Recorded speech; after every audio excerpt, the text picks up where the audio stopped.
सात बेटियों की माँ होना कोई मामूली बात नहीं होती। सबसे ज्यादा मुश्किल तो तब बढ़ती है जब पति ही बेटियों से नफरत करता हो। मेरी पहली बेटी पैदा हुई तो ससुराल वालों ने झूठी मुबारकबाद दे दी थी, मगर एक के बाद एक बेटी की पैदाइश से ससुराल वालों ने मेरा जीना मुश्किल कर दिया था। शायद जिस गांव में मैं रहती थी, यहाँ पर एक औरत को तभी सम्मान दिया जाता है जब बेटियों के साथ एक औरत बेटे की भी माँ बने। जब मेरी पांचवी बेटी पैदा हुई तो पति ने उस बेटी को देखना भी गवारा नहीं किया। सास मुझे अस्पताल में अकेला छोड़कर वापस आ गई। जब तबीयत कुछ ठीक हुई तो अपनी पांचवी बेटी को लेकर मैं खुद ही घर की तरफ बढ़ी। जब अस्पताल से बाहर निकली तो वह गरीब बूढ़ी औरत बाहर बैठी हुई थी। मैं कुछ मदद करने के इरादे से उसके पास गई। मैंने उस बूढ़ी औरत को कुछ पैसे दे दिए तो खुश हो गई और मुझे दुआएं देने लगी। मैंने कहा, अम्मा जी, दुआ देना है तो मेरी बच्चियों को दो कि उनके नसीब अच्छे हो। मेरे चेहरे पर उदासी देखकर वह बूढ़ी औरत बोली, बेटी तुझे क्या तकलीफ है? न चाहते हुए भी मैंने अपनी परेशानी उस बूढ़ी औरत को बता दी। उसने मुझे तसल्ली दी और उसने कहा कि अपनी बच्ची को थोड़ी देर में के लिए मुझे दे दो। मैंने अपनी फूल सी बच्ची उस बूढ़ी औरत की गोद में दे दी। बच्ची को गोद में लेते हुए वह बूढ़ी औरत कहने लगी, परेशान मत हो बेटा, एक दिन तेरा पति तुझे जरूर मानेगा। घर आते ही मुझ पर मुसीबत के पहाड़ टूट पड़े। घर पर मेरा स्वागत मेरे पति ने मुझे थप्पड़ मारकर किया तो सास ने मेरी बेटी मेरी गोद से लेकर उसे बेड पर पटकने वाले अंदाज में रखा और कामों की लंबी लिस्ट मेरे सामने रख दी कि फटाफट घर के कामों में लग जाओ। मेरी देवरानी तो बेटों की माँ थी, बात बात पर बेटों की माँ होने का रौब जमाया करती थी। वक्त गुजरने लगा, मेरी बच्चियों को बाप और दादी का प्यार नहीं मिला। कभी कभी मैं सोचा करती थी कि बेटियां भी तो भगवान की बनाई हुई होती है। सब कुछ तो भगवान के हाथ में होता है, चाहे बेटा दे चाहे बेटी दे, लेकिन उसका जिम्मेदार एक औरत को ठहराया जाता है। धीरे धीरे समय बीतता गया और एक बार फिर से मैं प्रेग्नेंट हो गई। 5 बेटियों के बाद अब मेरी भी यही ख्वाहिश थी कि भगवान मुझे बेटा ही दे दे, ताकि मैं अपने पति और सास की शिकायत को दूर कर सकूं।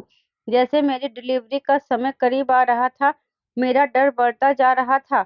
मेरा पति दूसरे शहर में रहता था। काम के सिलसिले में इस बार तो उसने साफ साफ कह दिया था कि अगर इस बार भी बेटी को जन्म दिया तो मैं तुम्हें तलाक दे दूंगा। उनकी बात सुनकर मेरा सर कांपने लगा था। मैं पूरा दिन रोती रही थी और भगवान से प्रार्थना करती रही, लेकिन भगवान ने शायद मेरी किस्मत में सुख लिखा ही नहीं था। मेरी तबीयत खराब हुई और मुझे हॉस्पिटल में एडमिट कराया गया। जब मुझे होश आया तो नर्स मेरे पास में खड़ी थी। मुझे देखकर मुस्कुराती हुई बोली, मुबारक हो, आपने प्यारी बेटी को जन्म दिया है। उसकी बात सुनकर मेरी आंखों में आंसू आ गए। एक बार फिर से मैं अपने पति के पाप की सजा भुगतने वाली थी। मेरा दिल चाहा कि मेरी सांस रुक जाए और मैं इस मुसीबत से छूट जाऊं, लेकिन यह आसान तो नहीं था। वहां नन्ही सी गुड़िया रो रही थी। मैं उसे सीने से लगाकर रोने लगी। काश कि यह किसी और के यहाँ जन्म ले लेती। मैं तो भगवान की इस मेहरबानी पर हैरान थी। भगवान के लिए यह 6 फूल मुझे अपनी जान से भी बढ़कर थे। मैं अपनी बेटी को लेकर बाहर आ गई। अस्पताल के बाहर बैठी औरत ने मेरी हालत देखकर उसने बच्ची को मुझसे नहीं लिया, बल्कि दुआ देते हुए बोली, कभी उम्मीद मत छोड़ना, बहुत जल्द तुम्हारे दिन फिर आएंगे। दिल में मैंने दर्द भरी सांस ली थी और सर को हिलाते हुए घर के तरफ बढ़ गई। रात के 9 बज चुके थे।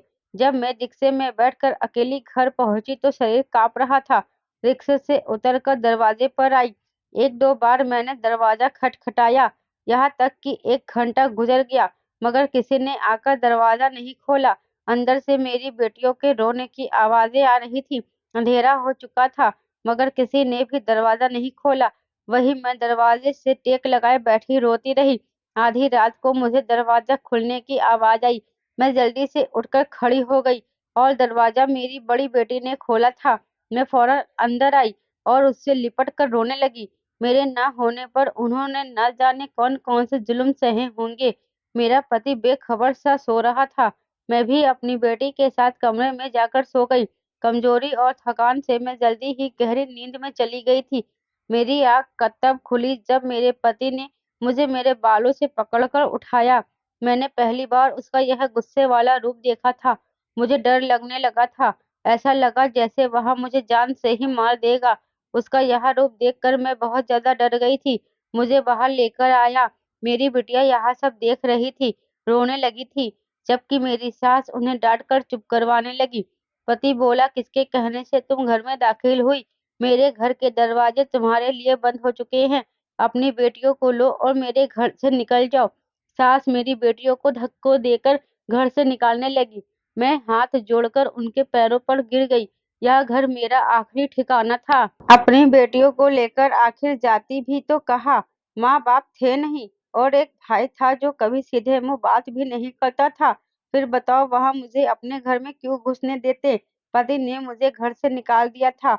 मैं अपनी बेटियों के साथ दरवाजे पर बैठी रोती रही थी कि तभी मुझे सास के चिल्लाने की आवाज आई, और फिर मेरे पति की आवाज सुनकर मुझे कुछ और दुर्घटना होने का एहसास हुआ। मेरी सास फर्श पर फिसलने की वजह से गिर चुकी थी और उनका सर भारी चीज से लगकर फट चुका था। मेरा पति रोता हुआ सास को डॉक्टर के पास लेकर जाने लगा, लेकिन कुछ देर बाद बहुत बुरी खबर सुनने को मिली कि सर पर गहरी चोट लगने की वजह से मेरी सास की मौत हो चुकी है। भले ही मेरे पति ने और मेरी सास ने मेरी बेटियों के साथ अच्छा व्यवहार नहीं किया था, मगर उस वक्त उन्हें तकलीफ में देखकर मुझे बहुत बुरा लग रहा था। हमारे सारे रिश्तेदार हमारे घर मेरी सास को देखने के लिए आ रहे थे। मेरे पति ने मुझसे दोबारा घर से जाने की बात नहीं की थी। धीरे धीरे वक्त गुजरता गया और मेरे पति का व्यवहार मेरे साथ पहले से कुछ अच्छा हो गया।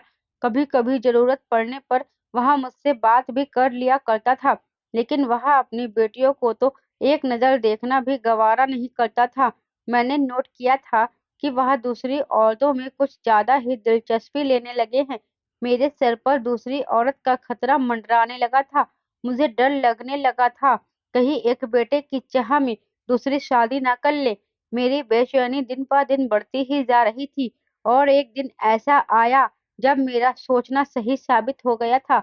वह मेरे पास आया और संजीदा लहजे में कहने लगा कि मम्मी को गए हुए 6 महीने हो चुके हैं और मुझे वापस भी जाना है। जाने से पहले मैं दूसरी शादी करना चाहता हूँ, क्योंकि तुम तो बेटियां पैदा करने की मशीन बन बैठी हो। मेरी माँ भी दिल में यह ख्वाहिश लिए इस दुनिया से चली गई। पति के शब्दों से मेरा होश खोने लगा। पहले क्या मुसीबत कम थी जो वह उस पर सौतन बैठाना चाहते थे। मैं उन्हें समझाने लगी, मगर उल्टी सोच रखने वाला इंसान मेरी बात कहाँ सुनने वाला था। उस रात मैं बहुत रोई थी। मुझे मेरी जिंदगी ही बोझ लगने लगी थी। दिल चाहा खुद को इस दुनिया से आजाद कर दूं, मगर जब अपनी बेटियों का ख्याल आता तो फिर अपने ख्याल को भुला देती थी। सुबह उठी तो मेरा पूरा शरीर बुखार से तप रहा था। मेरे पति ने देखा मगर कुछ नहीं कहा, लेकिन तबीयत जब ज्यादा ही बिगड़ने लगी तो रोहन मुझे डॉक्टर के पास ले गए। मुझे बहुत हैरानी हुई जब डॉक्टर ने कहा कि आप माँ बनने वाली हैं। उनके शब्द मुझे कोई खुशी नहीं दे पाए, बल्कि उल्टा मेरे लिए मुसीबतें बढ़ा रहे थे। जब मेरे पति ने यह खबर सुनी तो खामोशी से मुझे घर ले आया और मुझसे गुस्से भरी आवाज में बोला, इस बार बेटा होगा तो ठीक है, लेकिन अगर लड़की हुई तो वह मुझे इस घर में दिखनी नहीं चाहिए। उसे कहीं भी डाल देना, लेकिन उसे लेकर मत आना। अगर मेरी बात नहीं मानी तो तुमको और तुम्हारी बेटियों को ऐसी जगह भिजवा दूंगा जहां से तुम दोबारा कभी वापस नहीं आ पाओगी। अपने पति की बात सुनकर मैं कांप कर रह गई थी। वह मुझे धमकी देकर दिल्ली चला गया था और मैं डर डर कर अपने दिन पूरे करने लगी। जितना डिलीवरी का समय निकट आता जाता था, मेरे दिल की धड़कन उतनी ही तेजी से चल रही थी। मेरे घर में छोटी बेटी का आना मतलब मेरी सारी बेटियों के लिए और मेरे लिए मुसीबत खड़ी होना था। मैं भगवान से यही प्रार्थना करती, भगवान मुझे बेटा ही दे दे, क्योंकि अगर मुझे इस बार भी बेटी हुई तो मैं नन्ही सी जान को मारने के बारे में सोच भी नहीं सकती थी। और जैसा कि मेरे पति मुझे धमकी देकर गया था, ना ही मैं उसे मार सकती थी, ना ही इधर-उधर छोड़ सकती थी। धीरे-धीरे दिन गुजरते जा रहे थे और 9 महीने पूरे हो गए और फिर मैं जाकर हॉस्पिटल में एडमिट हो गई। मैं तो भगवान से यही दुआ मांग रही थी, लेकिन भगवान को शायद कुछ और ही मंजूर था। भगवान ने इस बार भी मुझे बेटी ही दी थी। मेरे पति का बार-बार फ़ोन आ रहा था, लेकिन मैं बार-बार फ़ोन काट रही थी।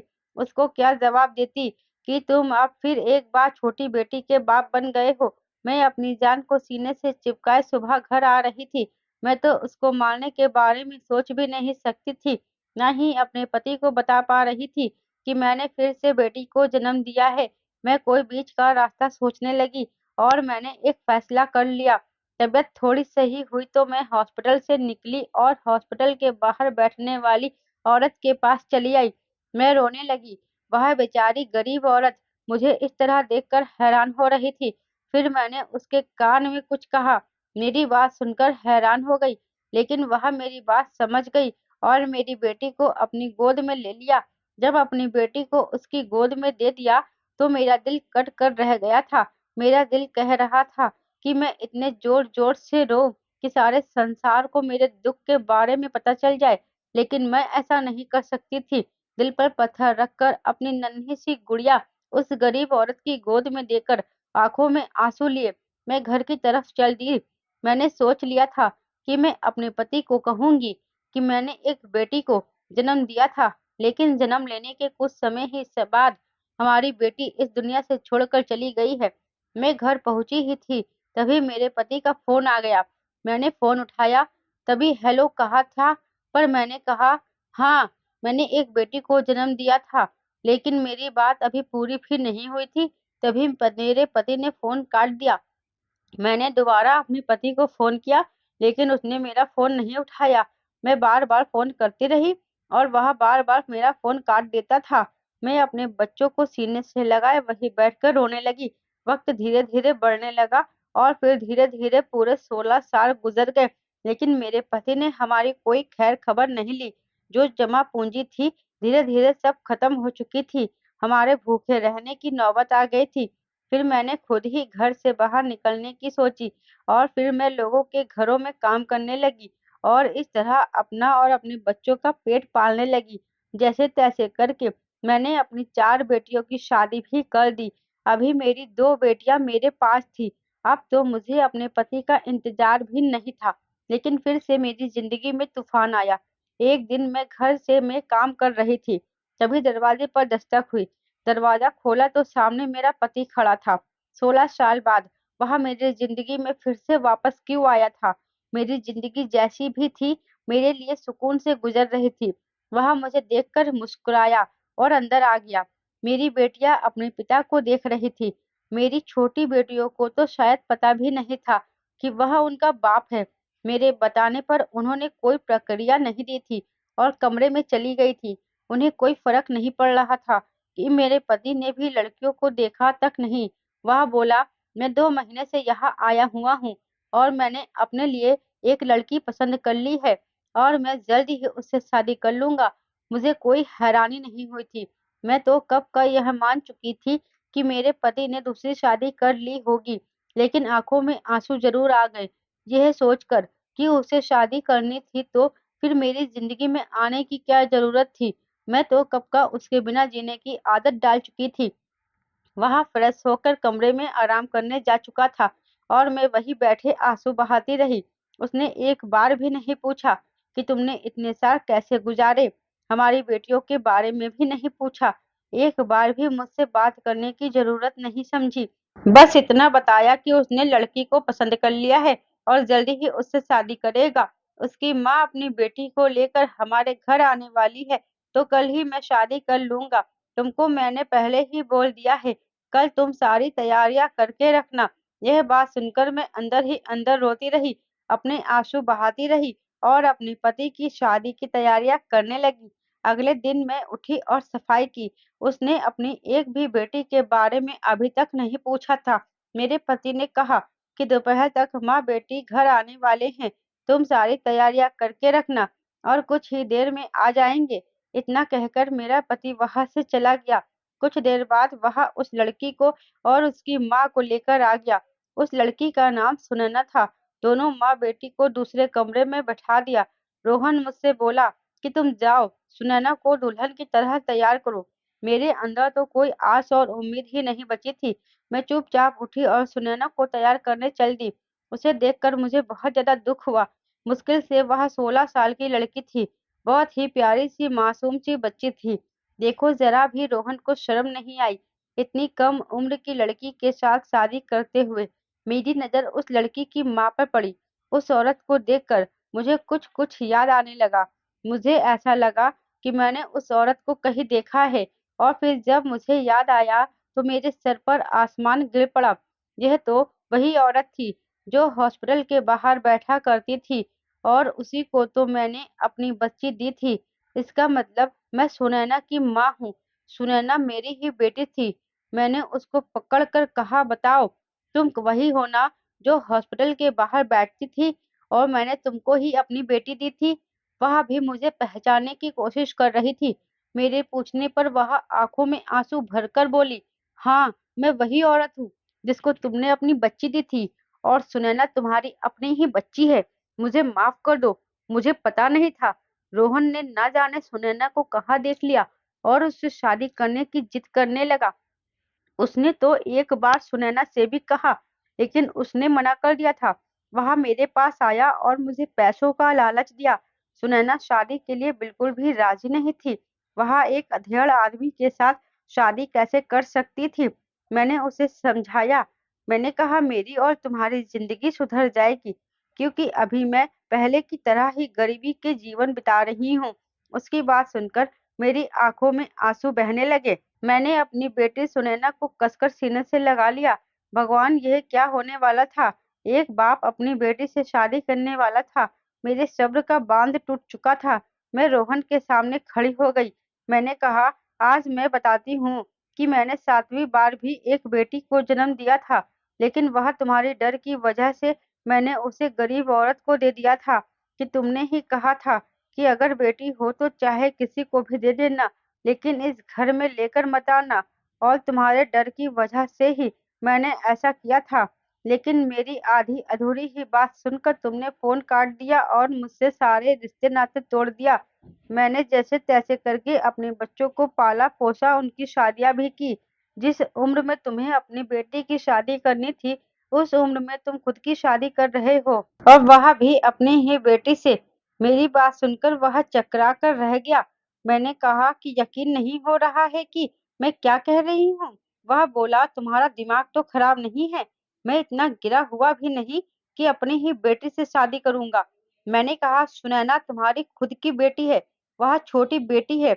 मैंने तुम्हारे डर की वजह से उसे इस गरीब औरत को दे दिया था और तुम उसी के साथ ही शादी करने वाले थे। मेरी बात सुनकर रोहन मुझे फटी फटी आंखों से देखने लगा था। वह बिल्कुल सदमे में चला गया था। थोड़ा होश में आया तो अपना सर अपने हाथ में पकड़कर बैठ गया और फिर थोड़ी देर के बाद घर से निकल गया। मैं दोबारा सुनैना के पास गई तो रोते हुए अपने सभी जेवर वो खींच खींच कर फेंक रही थी। मैंने उसे तसल्ली दी। बहुत देर सीने से लगाए बैठी रही। थोड़ी देर बाद उसको थोड़ा सुकून हुआ तो मुझे रोहन का ख्याल आया। वह अभी तक वापस नहीं आया था। धीरे धीरे 1 हफ्ता गुजर गए। रोहन नहीं आया। पता नहीं वह कहाँ था। आज मेरा दिल बहुत परेशान हो रहा था। बार बार बुरे ख्याल आ रहे थे। दरवाजे पर खटखट हुई। मैंने दरवाजा खोला तो हॉस्पिटल के कुछ कर्मचारी रोहन को घर लेकर अंदर आ रहे थे। उसकी हालत देखकर मेरा दिल भी रोने लगा था। उसने मुझे बहुत दुख दिए थे, लेकिन वह मेरा पति और मेरी बच्चियों का बाप था। इस नाते भी मैं उसकी तकलीफ को देख नहीं सकती थी। रोहन का बहुत ही खतरनाक एक्सीडेंट हुआ था। उसका एक पैर एक्सीडेंट में जा चुका था। 1 सप्ताह तक वह सरकारी हॉस्पिटल में बेहोश पड़ा रहा था। कुछ होश आया तो उसने अपने घर का पता बता दिया और फिर वह कर्मचारी उसे घर लेकर आ गए। मैंने दिन रात रोहन की सेवा की। एक दिन बहुत हिम्मत करके उसने मुझसे कहा कि मुझे मेरी बेटियों से मिलवा दो। मैंने उसकी दोनों बेटियों को उसके सामने लाकर खड़ा कर दिया, लेकिन सुनैना उसके सामने नहीं आई थी। उसने रो रो कर अपनी बेटियों से माफी मांगी। मेरी बेटियों ने भी अपने बाप को माफ कर दिया था और फिर वह उनका बाप ही तो था। फिर रोहन ने कहा, सुनैना कहाँ है। मैंने कहा, वह नहीं आ रही है। रोहन बोला, मुझे उससे माफी दिलवा देना। वह मुझे माफ करेगी तो फिर हो सकता है मेरे दिल का बोझ कुछ कम हो जाए। सुनैना से भी अपने बाप की हालत देखी नहीं गई। उसने भी अपने बाप को माफ कर दिया। रोहन की जमा पूंजी से हमने एक बिजनेस स्टार्ट किया और फिर मेरी बेटियों की किस्मत से बिजनेस चल पड़ा। अब घर में पैसों की कोई कमी नहीं थी। रोहन ने अपने कमरे में ही एक छोटा सा मंदिर बनवा लिया है। वह तो दिन रात भगवान के सामने बैठा रहता है, रोता रहता है, शायद अपने गुनाहों की माफी मांगता है। दोस्तों, उम्मीद करती हूँ आपको मेरी कहानी अच्छी लगी होगी। दोस्तों, कहानी अच्छी लगी है तो वीडियो को लाइक और शेयर करें। चैनल पर नए हैं तो चैनल को सब्सक्राइब जरूर करें, साथ ही बेल आइकन को प्रेस करें जिससे वीडियो की अगली अपडेट सबसे पहले आपको मिले।